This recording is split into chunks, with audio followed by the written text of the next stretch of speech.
Welcome to 21st Sports Recap and Reaction for Game 4 of the NLCS between the New York Mets and the Chicago Cubs, played October 21st, 2015. We're going to go over every at-bat and the stats and give our breakdown and analysis. And going into this game, the Mets were up 3-0 with a chance to sweep, and the Cubs were looking to avoid the sweep and elimination on their home field there at Wrigley in Chicago. So on the mound for the Cubs, Jason Hammel, and on the mound for the Mets, Steven Matz. So starting off the top of the first, Granderson would lead off the game with a single. David Wright then struck out. Then Daniel Murphy fouled out. Granderson would steal second. Then Yoenis Cespedes drew a walk. So he had 2 on with 2 out for Duda. And Duda goes deep 420 feet to center field. That drives in Granderson and Cespedes. So the 3-run home run would make it 3-0. And then d'Arnaud stepped in the batter's box, and it was back-to-back jacks for the Mets as he went to right center 402 feet, and it was 4-0 Mets over the Cubs. Conforto was then hit by a pitch. Then Flores singled, so now you had runners on the corners, 2 outs for Matz. Flores would steal second, and then Matz flew out. So that would do it for the top of the first, but not after the Mets had scored 4 runs off back-to-back home runs, a 3-run shot and a solo shot, Duda and then d'Arnaud respectively. So down the bottom of the first, Matz would set down the side in order as he got Fowler to ground out, Solar struck out, and Bryant struck out. And that would do it for the first inning. So now the top of the second, Granderson, his second at bat here in the second as they got all the way through the lineup the first inning. But Granderson would fly out. Wright would draw a walk, and that would do it for Hammel. So Hammel makes the early exit, and Wood would come in to relieve him. So now Daniel Murphy in the box. He hits a single, and that actually would put him on first with Wright on second. Cespedes now up. He would strike out, and that would bring Duda back up. And Duda gets 2 more RBIs. He had a 3-run home run. This time it's a 2-run double, and it's now 6-0 as Wright and Murphy scored. So now d'Arnaud would step in. He'd strike out, and that would do it for the top of the second, but not after the Mets had added 2 more runs to extend their lead to 6 heading into the bottom of the second. So now Matz would set down the side in order for the second straight inning as he retired the first 6 batters of this game as he would get Rizzo to ground out, Castro struck out, and Schwarber lined out, and that would do it for the second. So now on the top of the third, Conforto would line out, Flores would draw a walk, and then he would end up out on a fielder's choice at second, and Matz would strike out. So then in the bottom of the third, Baez would ground out, Wood grounded out, Ross drew a walk, and Fowler grounded out, and that did it for the third. So at the top of the fourth, Richard in to relieve Wood. He had Granderson to pop out, Wright grounded out. Murphy then hit a single as his bat continued to be white hot in this game and in this series. Lagares would strike out, and that would do it for the top of the fourth. So in the bottom of the fourth, Solar would lead off with a double. Bryant then drew a walk. And then Rizzo hit a single, so now you had the bases juiced for Starlin Castro. He would line out to third, and now Kyle Schwarber stepped in. He grounded out, but it brought in Solar and moved Bryant over to third and Rizzo to second, and it was now 6-1 as the Cubs got on the scoreboard and cut the Mets lead to 5. So Baez would then foul out, and that would do it for the bottom of the fourth, but not after the Cubs had put a run on the board. So now Clayton Richard on the mound for the Cubs would set down the side in order in the top of the fifth as he got Duda to ground out, d'Arnaud grounded out, and Conforto struck out. So the bottom of the fifth, now Jackson would pinch hit for Richard, and he would strike out. Ross then flew out. Fowler then reached on a single, and then Solar got a single, so now you had 2 on, 2 out, and Colon would come in to relieve Matz. So Matz would be done in the fifth as Bartolo Colon would come in to relieve him. So now he would face Bryant, and he struck him out, and he got out the inning. And so now he would be the pitcher of record as Matz would not be able to pick up the win, not having pitched 5 full innings. So now the top of the sixth, Trevor Cahill on the mound for the Cubs in relief of Richard, who had been pinch hit for in the last half inning. Flores would lead off with a triple, and then Neuenhuis grounded out. Granderson then grounded out, and Wright grounded out. So after the leadoff triple, 3 ground outs, and we were on to the bottom of the sixth.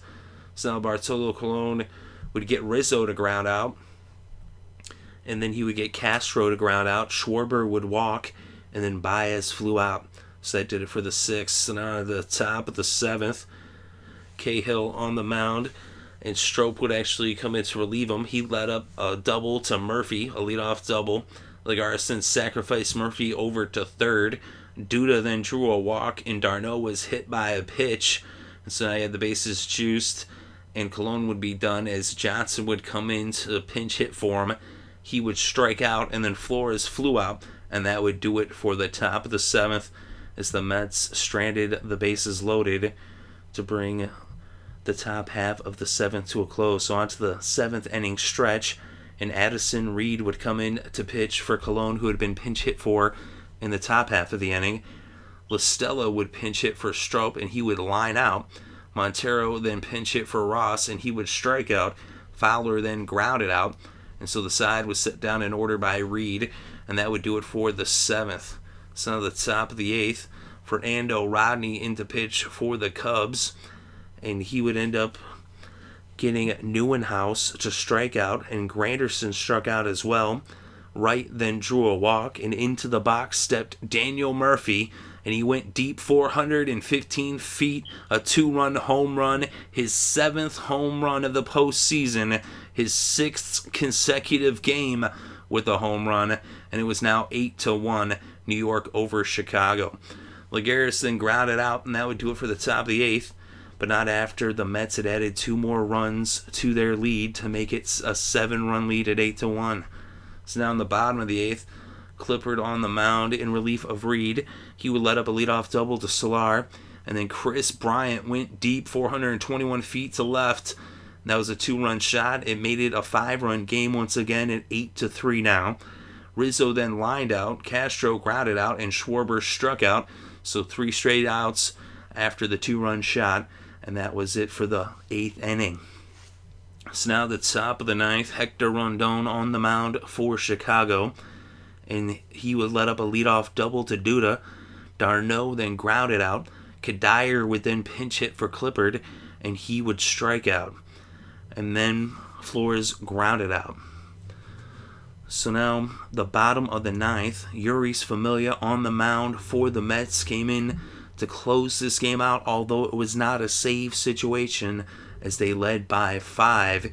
He had actually recorded a save in each of the previous 3 games, and he had been on the mound to close out every victory for the Mets in this postseason. And now the Mets were just 3 outs away from going to the World Series for the first time since 2000. Coghlan would pinch hit for Rondon, and he would ground out. LaStella then ground out. Montero drew a walk and then would take second on a fielder's indifference, and that brought up Dexter Fowler, and Fowler would strike out looking. He thought maybe he walked, but he struck out. Familia with the strikeout. He is not allowed an earned run in the postseason, and the Mets win this one 8-3 as they sweep the Cubs, and they're going to the World Series. So the Mets are moving on to the World Series. Another home run by Murphy. It really put the exclamation point on this game at that point, as they were already up considerably, and then he made it a 7-run lead from 5-7 with the 2-run shot there that drove in right in the 8th. And that was his 6th consecutive game with the home run. He's definitely the MVP of the NLCS.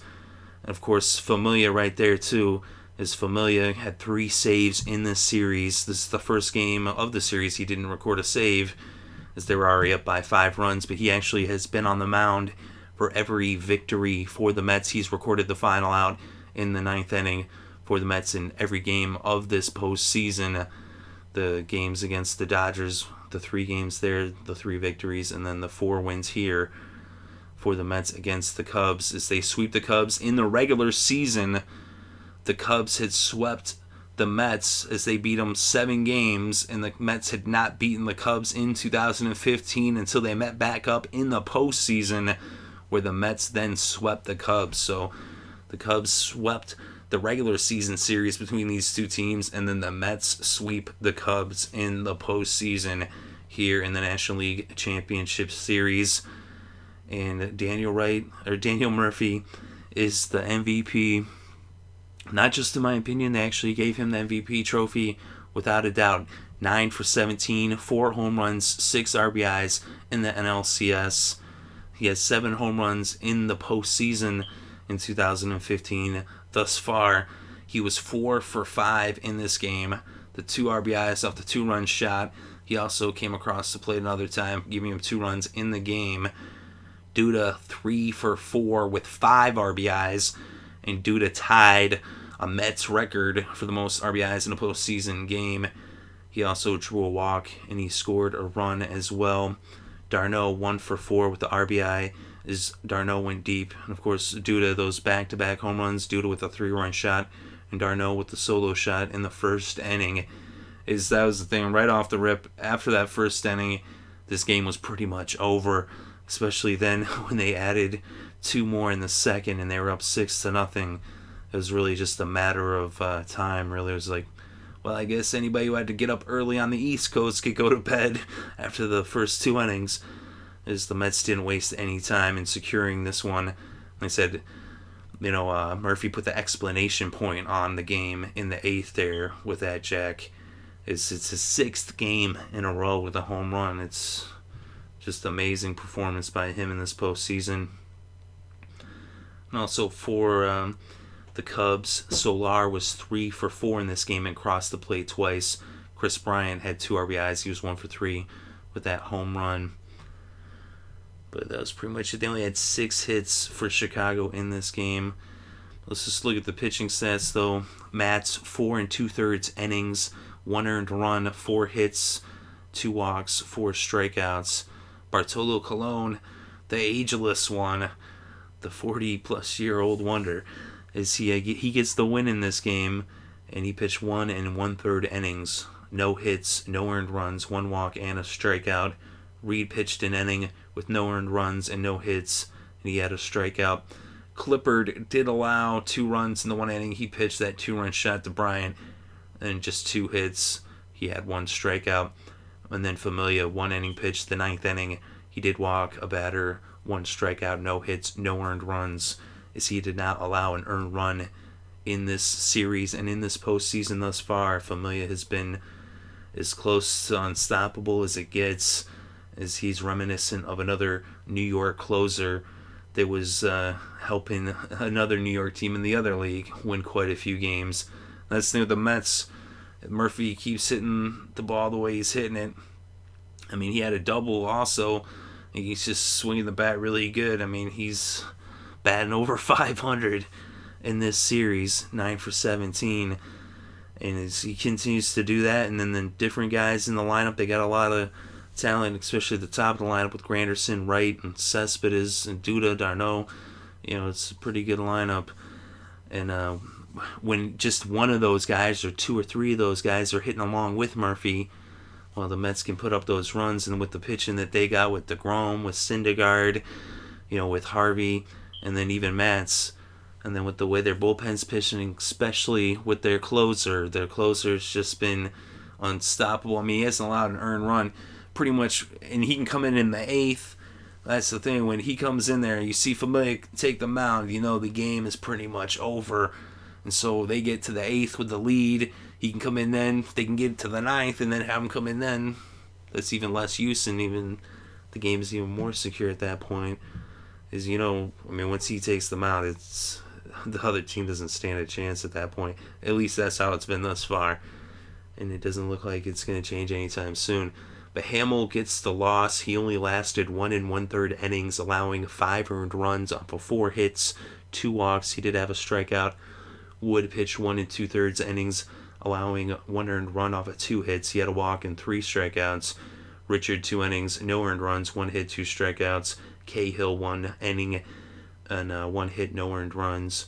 Strupp, 1 hit in 1 inning, no earned runs, 1 walk, 1 strikeout. Rodney, 1 inning pitched, 2 earned runs off of 1 hit, 1 walk, and 2 strikeouts. And Rondon, 1 inning pitched, 1 hit, no earned runs, and he had a strikeout. As the Cubs continue to have to use quite a bit of pitchers, 7 pitchers for the Cubs. Of course, that is baseball, 5 pitchers for the Mets in this game. But the Mets, they look like they might be another miracle Mets. That's actually what David Wright even called them in the postseason, or the postgame interview, is he compared them to the 69 Mets and the 86 Mets. We shall see. They haven't been to the World Series in 15 years. They're back here in 2015. We'll see who they face. The Blue Jays avoid elimination earlier, but of course the Royals looking to get back to the World Series. They lost last year to the Cardinals, so it'll be interesting to see which team ends up matching up. Are we going to see the Royals and the Mets? Or are we going to see the Blue Jays pull off a miraculous comeback? They were down 3-1. They won Game 5 to force Game 6, but now the Mets are going to get to watch and see who they're going to be facing. Let me know what you think, though, in the comments section below. Definitely interested to read your thoughts and opinions. Thank you very much for listening. It's greatly appreciated. I hope you're having a good day and have a great weekend and enjoy all the sports.